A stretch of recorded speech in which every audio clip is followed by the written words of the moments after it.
Yefrem is Sangu Delle. I'm 24 years old and I am an investment professional, an entrepreneur, and development activist. In terms of entrepreneurship, I guess I've always considered myself an entrepreneur. When I was in fourth grade, I used to tutor a good friend of mine called Niamankwa in exchange for some of the sandwiches he used to have. He used to have these amazing corned beef sandwiches, and so we traded. I'd tutor him in the morning, and he'd give that to me.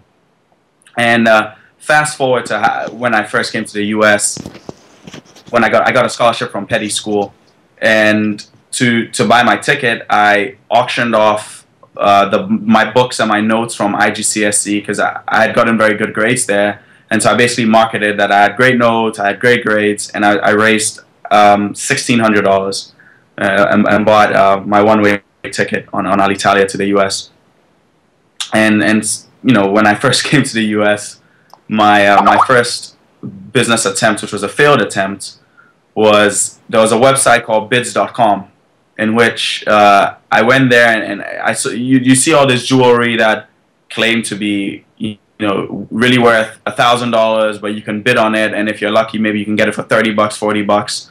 And so I thought, oh, there's a huge arbitrage here. Even if I don't sell it for 1,000, but I even sell it for a couple hundred, there's going to be that spread. So I pretty much took all my savings at the time, and I just kept bidding on this website, and it had a no return policy, which at the time should have it should have been a red flag. But I was young, I was innocent and naive, and when I got all the jewelry, it was all fake stuff, and I lost it all. So I lost it all, and those are the type of experiences that I think have taught me to get better at what I do every day.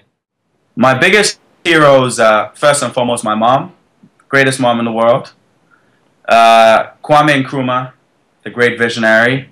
Kwame Nkrumah was the first president of Ghana. He was actually the architect of independence.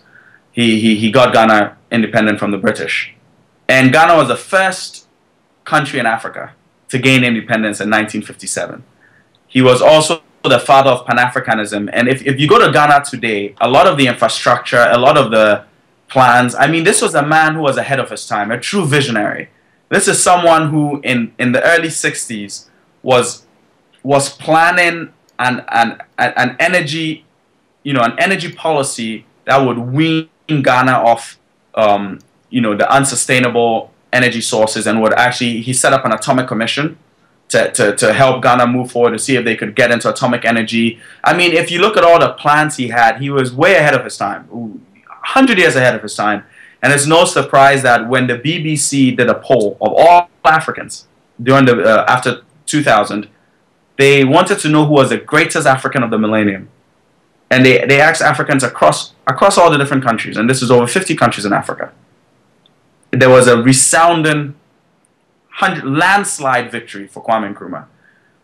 Very well respected, very honored, and he is someone that I look up to very much so.